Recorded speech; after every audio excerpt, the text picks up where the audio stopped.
আমরা সাংবিধানিক সরকার। এবার কি আমরা 1.5 বছর পেরেছে পুরো সংবিধান মানতে? আপনি কি বলছেন বাদেন? না, আমি এই সরকার প্রতিবার বলছে আমরা সাংবিধানিক সরকার। আপনি এখন নানা ধরনের কথা বলে, নানা ধরনের আপনি কথা বলেন, এই সরকার কি নিজেদেরকে সাংবিধানিক সরকার বলে নাই? মাসুদ কামাল ভাই, আসলে কি তাই যে সরকার উল্টো দিকে হাঁটছে, এবং যেটি আতিক ভাই বলছিলেন যে জনগণের মধ্যে একটা ধারণা তৈরি হচ্ছে যে বিএনপি জুলাই সনদ বাস্তবায়ন করবেন না, এই কারণেই দলের তরফ থেকে অক্ষরে অক্ষরে পালন করার বিষয়গুলো আনা হচ্ছে কিন্তু জনগণের চাপে।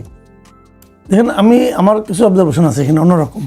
সেটা হলো গিয়ে যে জুলাই সনদ যেটা তৈরি করা হয়েছিল, এই জুলাই সনদটা আমার পছন্দ না সব জায়গায়, এটা আমার পুরোটাই কিন্তু পছন্দ না।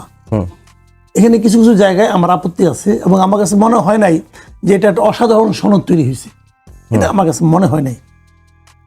এবং আমি এটাও মনে করি যে আপনার 2024-এর জুলাই মাসে যে আন্দোলন হয়েছিল, সেই আন্দোলনের যে চেতনা ছিল, মানুষের মধ্যে যে প্রত্যাশা ছিল সেইটা, এবং তারপরে যে সংস্কার কমিশনগুলি করেছিল যে সরকারের অধীনে, সেই সরকারের অধীনে সংস্কার কমিশনগুলো, সেটা এবং সর্বশেষ যে জুলাই সনদটা তৈরি হয়েছে, এই তিনটা কিন্তু সমার্থক না, এটাই মনে করি।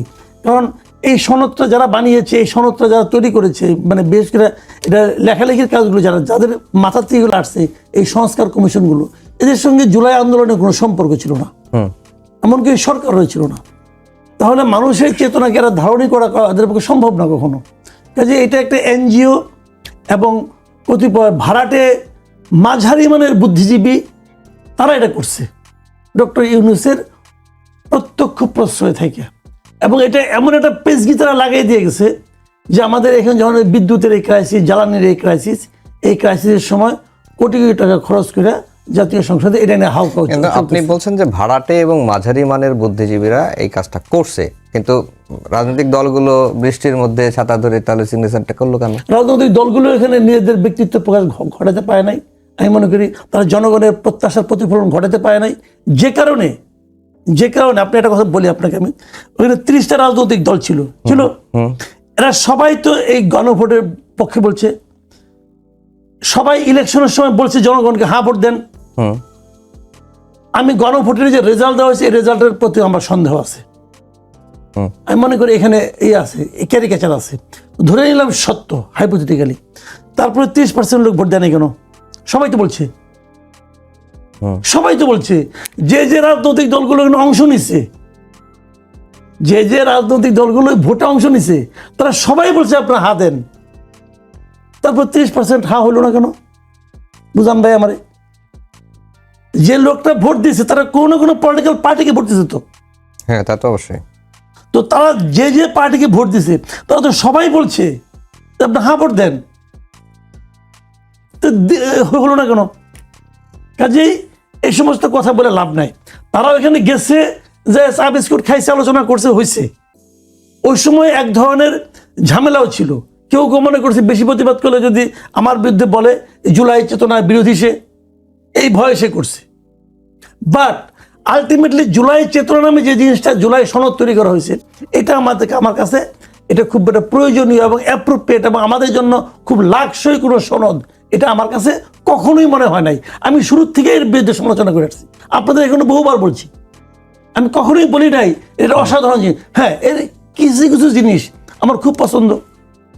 যেমন ধরেন যে জিনিসটা নিয়ে নাকি বিএনপির মূল আপত্তি, যে এটা মূল আপত্তি, সেটা হলো গিয়া যে উচ্চ কক্ষে পিয়ার পদ্ধতিতে নিয়োগ করা, যেটা এটা তো বিএনপির মূল আপত্তি ভাই, বুঝলি তো? এটা আমি তো পিয়ার পদ্ধতিতে উচ্চ কক্ষ চাই, আমি পার্সোনালি আমি মনে করি ওইটা ভালো।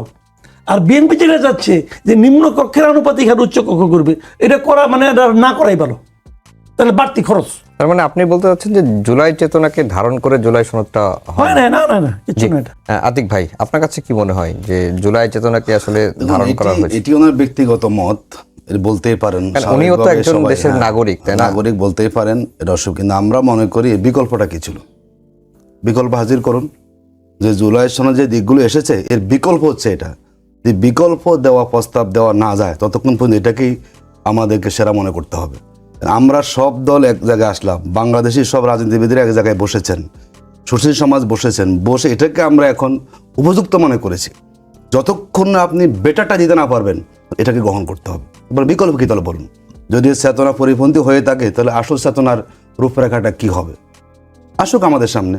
আমরা দেখি এখন বহু মানুষ টকশোতে কথা বলেন যে এই জুলাই সনদটা দেশ বিরোধী, উনি বলে ফেলেন তো দেশের পক্ষে কোনটা বলতে হবে। তো একটা অবস্থান বলে গেলেন যে জুলাই সনদটা এটা জুলাই চেতনাকে ধারণ করে নাই, তা আরেকটা প্রস্তাব সামনে নিয়ে আসুন, এটা হচ্ছে আমার জুলাই চেতনা।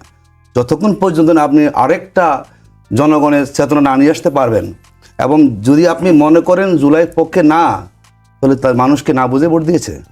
70% মানুষ কি অবুঝ বোকা হয়ে তারা এখানে স্বাক্ষর করেছে? এটা বলা যায়, এটা ন্যারেটিভ দাঁড় করানো যায়। কিন্তু আমরা মনে করি বাংলাদেশের আগামী রাজনীতির স্বার্থে একটা সনদে মানুষ তৈরি করেছে, ভুল হতেই পারে, ভুলটা আপনি কারেকশন করে নেবেন। কিন্তু এটা পছন্দ হয় না, এটা চেতনার পরিপন্থী বলে এটা পুরোটার বিপক্ষে অবস্থান করা, কিন্তু এটি দেশের তরুণ সমাজ, যুব সমাজ কখন এটাকে তারা ভালোভাবে নিবে না। আমরা যেটা বলি, দেখুন এটি আমাদের কেন হয়েছে, আমরা সবাই খুব তাড়াতাড়ি কিন্তু আমাদের ভুলে যাই যে একটা বিপ্লব হয়েছে, এবং বাংলাদেশে যেই পন্থায় বিপ্লব হয়েছে একজন পার্লামেন্ট মেম্বার খুঁজে পাওয়া যায়নি। টোটাল সরকার দেশ ছেড়ে পালিয়েছেন, বিভিন্ন সচিবরা পালিয়েছেন, পুলিশ কর্মকর্তারা পালিয়েছেন। বাংলাদেশে স্বাধীনতা উত্তর এত লম্বা সময়ে এরকম পলিটিক্যাল ক্র্যাকডাউন কখনো হয়েছে যে একটা সরকারকে পুরোটাই চলে যেতে হয়? ওই ভিত্তির উপরে কিন্তু আপনি একটা সরকার এসেছে, জনগণ সংস্কারের দাবি তুলেছে, বিচারের দাবি তুলেছে, একটা ভালো ইলেকশনের দাবি তুলেছে, তো জনগণের দাবি। তো যেই জনগণ রাস্তায় নেমে যে বিপ্লবটাকে উদযাপন করেছে, যেই জনগণ বিপ্লবের পরে তার দেশের প্রধানমন্ত্রীর বাসভবনে ঢুকেছে, সেই জনগণই তো ভোট দিয়ে বিএনপিকে ক্ষমতায় এনেছে। সেই জন দিয়েছে, তো সে আবার সনদে, এটা তো আমাদের কোশ্চেন। যেই জনগণ 51% ভোট দিয়ে ওনার ক্ষমতা আনছেন, ক্ষমতাটা খুব ভালো লাগছে, তো সেই জনগণ যে 70% ভোট দিল সেটা মানছেন না কেন? যদি জনগণের প্রতি আপনাদের শ্রদ্ধাবোধ থেকে থাকে, আপনি 50%-এর প্রতি আপনার খুব রেসপেক্ট, আপনি ক্ষমতা আসছেন, তাহলে 70%কে ইগনোর আপনি কেন করলেন?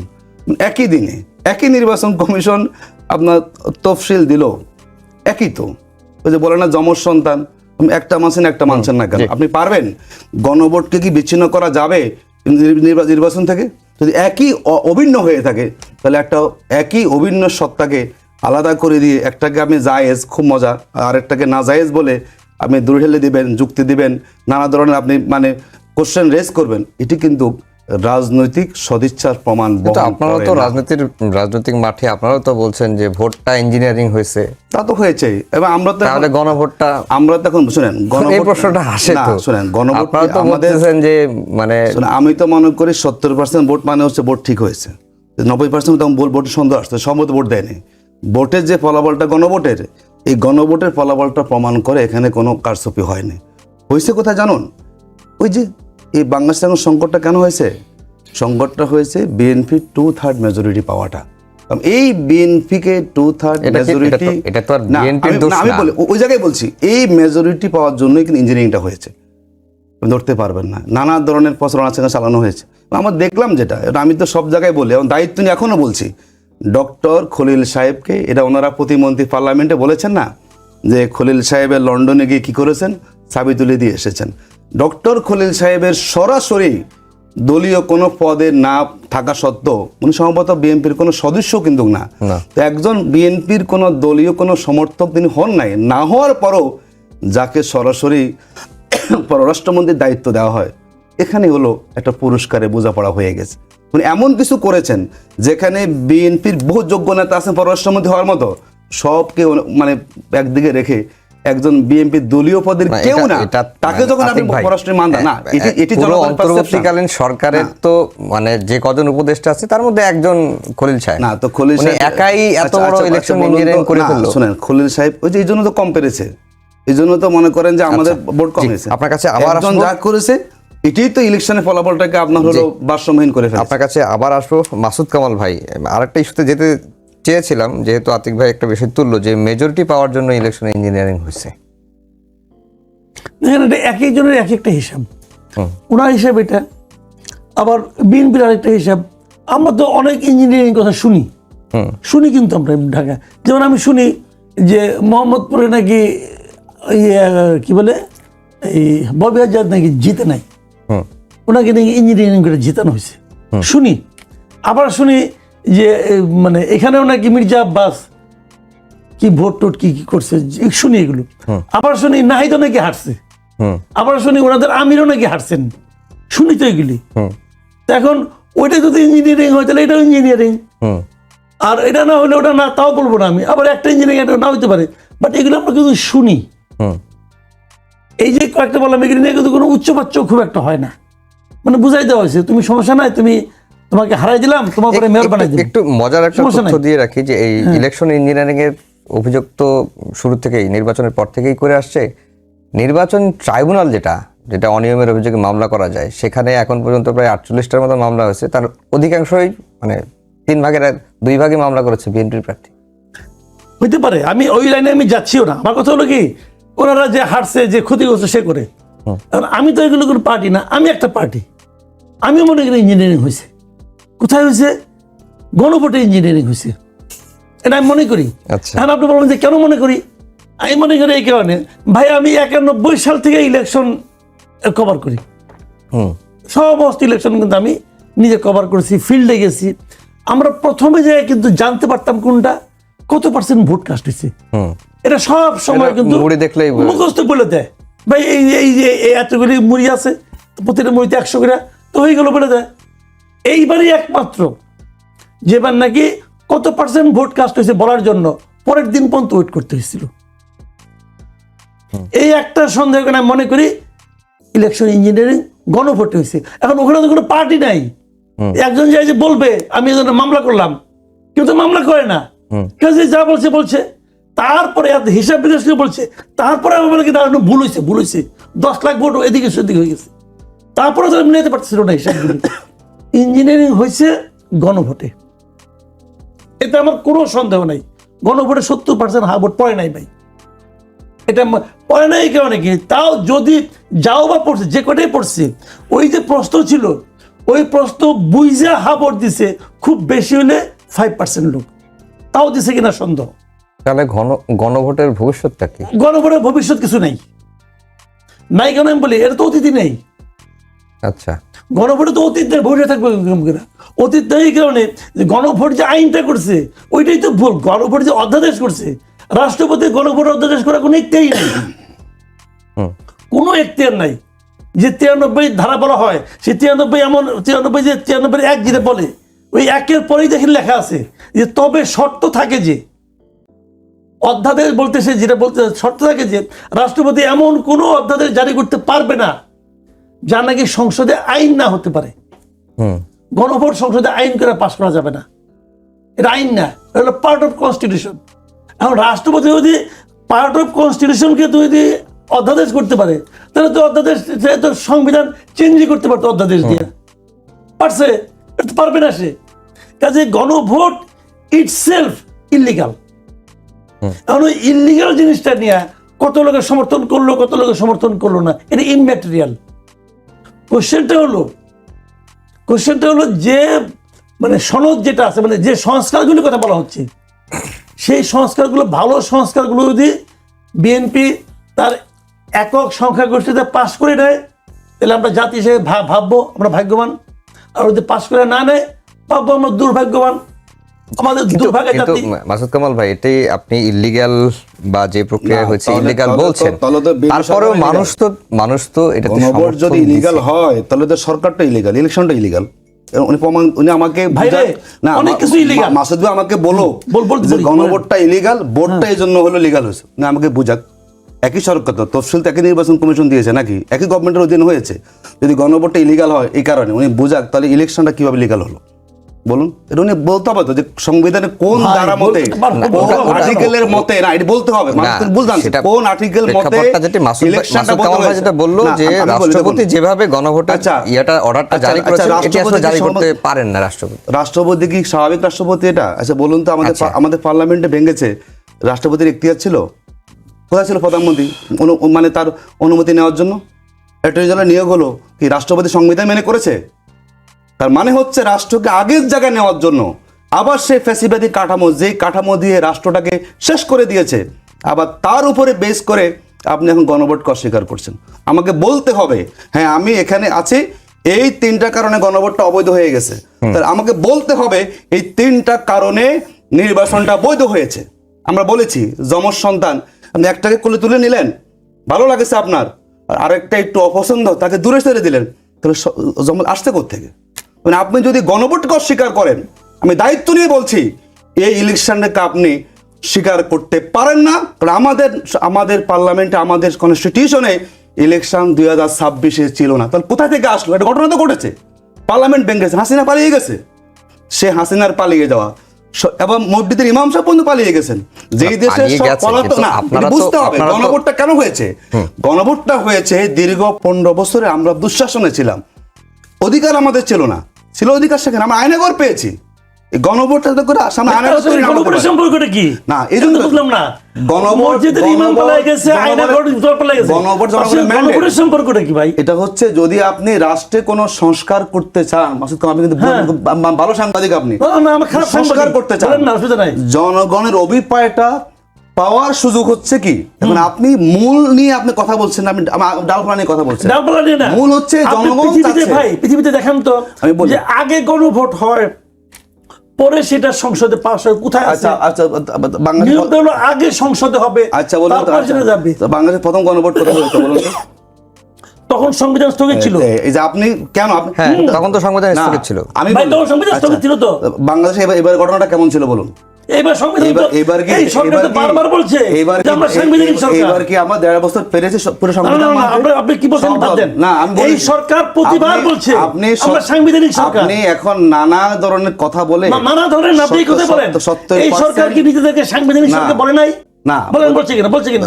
বলছে, বলেন। এবং জুলাই সনদেও এটা বলে। আচ্ছা, এখন আমি যদি বলি, এখন আপনি সেই সরকারের ভোটটাকে মানতেছেন, আপনি ঠিক না?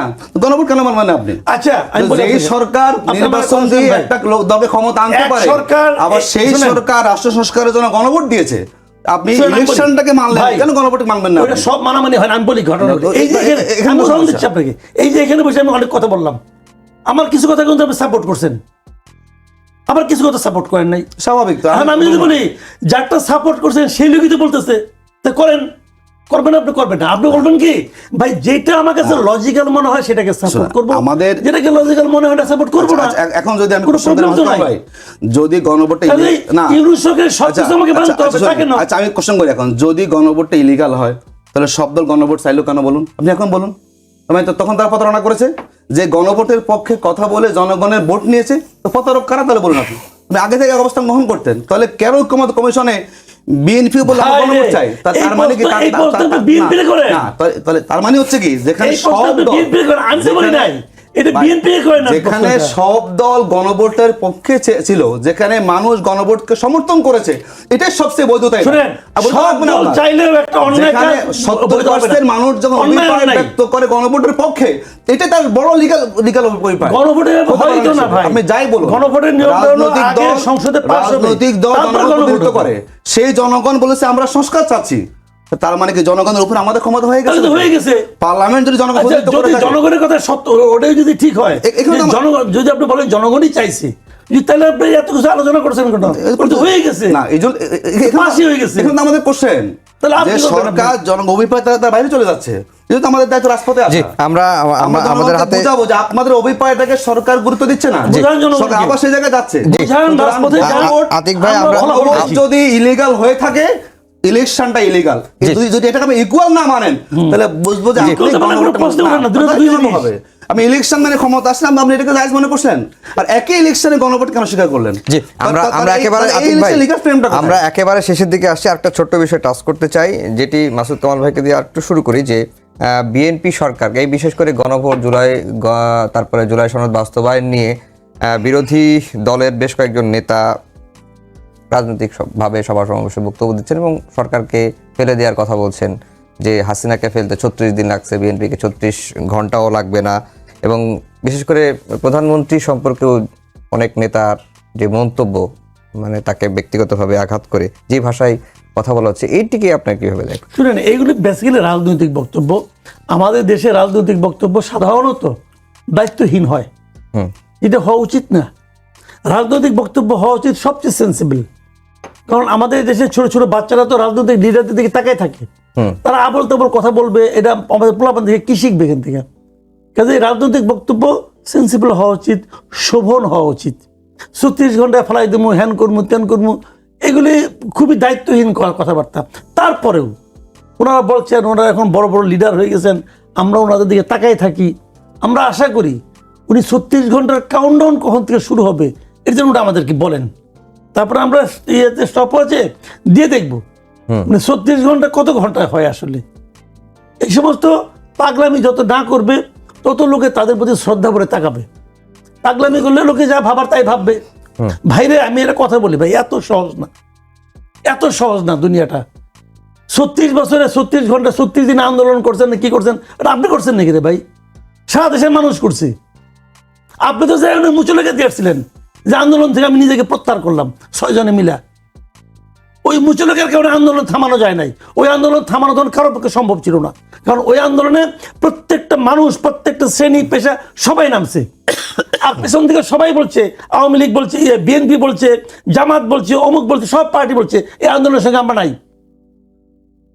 জামাত কোনো বলে না এটা ভাই, জামাতকে তো সবাই বলছে, কেউ বলে নাই আন্দোলনের সঙ্গে আমি আছি, কেউ বলে নোবডি, শিবির টিবির কেউ বলে নাই, আমরা কেউ আন্দোলনের সঙ্গে মুখে বলে নাই, ছিল সবাই ছিল নিষিদ্ধ করা হয়েছে আন্দোলনের সঙ্গে। নিষিদ্ধ করে তো একটু শেষ দিকে 3 তারিখ ওই জন্য করেছে, নিষিদ্ধ করলে তাহলে কি করা যাবে? আন্দোলন এই আন্দোলনের সঙ্গে সবাই ছিল, কেউ স্বীকার করে নাই। আর যে যারা স্বীকার করছিল তাকে তো নিয়ে গেছে, মানে এক ধমক খেয়ে মুচু লোকে দিছে যে আমি আন্দোলনে নাই। আন্দোলন আমি নাই কেন থামে না, এই কারণে এই আন্দোলন আসলে কারো একক আন্দোলন ছিল না, সারা দেশের মানুষের আন্দোলন ছিল। আন্দোলন শেষ হয়েছে, হাসিনা পড়ে গেছে, দেশের মানুষ যার যার ঘরে ঢুকে গেছে, এরা কয়ে গেছে আমি পারছি, আমি রাজা, আমি সিপাহ, আমি বানাবো একটা পার্টি। জি, আমার হাতে একেবারে সময় শেষ।